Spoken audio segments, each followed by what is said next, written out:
Hello, Joe Ferguson. To introduce myself to all those tuning in, my name is Olivia Gross, and I'm one of the Pritzker Fellow Program interns for this school year. And I am from New York City and am a second year in the college, currently studying fundamentals with an interest in free speech.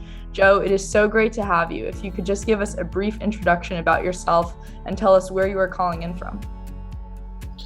I'm calling in from my dining room right now because we are going down into or riding another COVID surge, which I hope we end really soon so that we can all be together in person. I am delighted and honored and thrilled to be here and be part of the IOP. I most recently was the Inspector General for the City of Chicago. Before that, was a prosecutor within the Justice Department.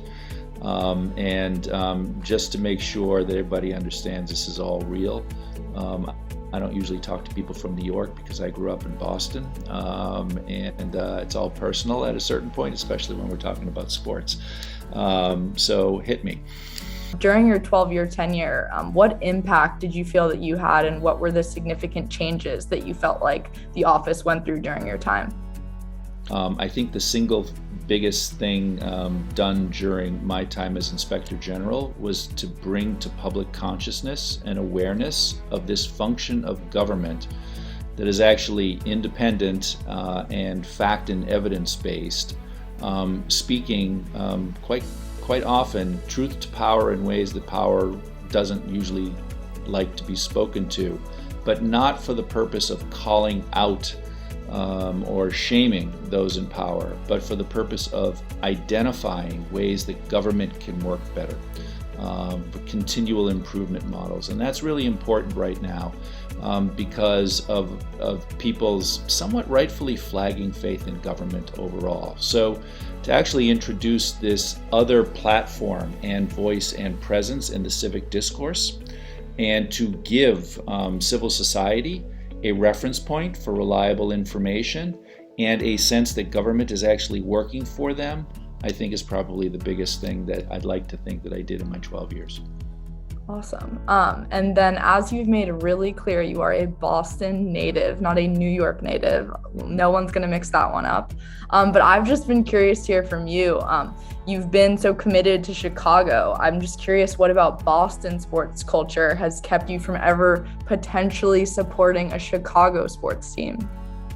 See, I do support Chicago sports teams. You do? I'm not going to give up my primary allegiance to the Boston ones. I'd say there's only one Chicago sports team that I actually like to dislike.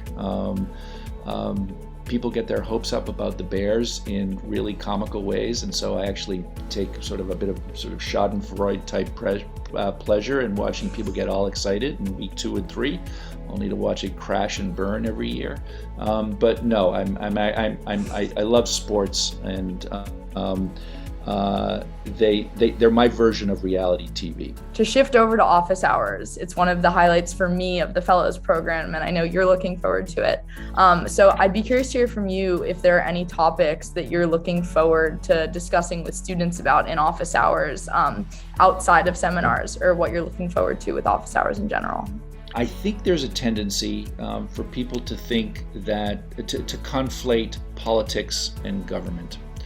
And you're either in government or you're out of government. You're affecting change through policy inside government, or you're affecting change through policy advocacy activism outside of government.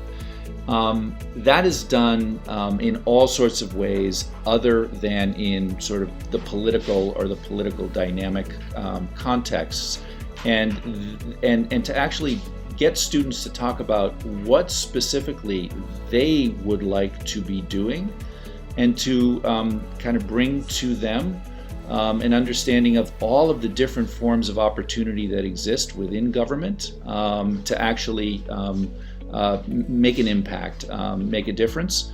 So I love talking to students, and I love breaking them out of sort of the structured, siloed way that they have been conditioned to think about pathways, and to sort of go into more horizontal space. So I'm looking to break down some walls and get people to open up.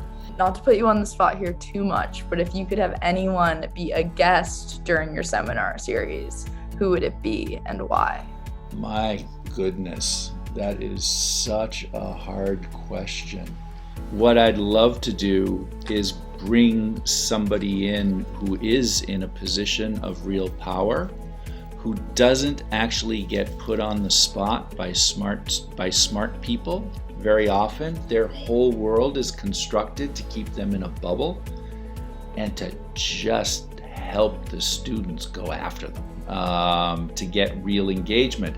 Because that's the problem that we have right now with government actors, is that we don't have meaningful open dialogue. There isn't access, and there aren't avenues for voice within the community and from the community to be heard by those that actually hold the levers of power.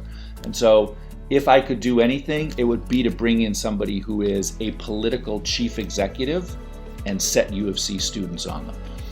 Well, Joe, it was such a pleasure getting to speak with you, and I'm so excited to see what your seminars have in store for the winter quarter. You Chicago students, make sure to sign up for Joe's seminars and office hours on the IOP website. Again, thank you so much, Joe. Thank you very much. Looking forward to it.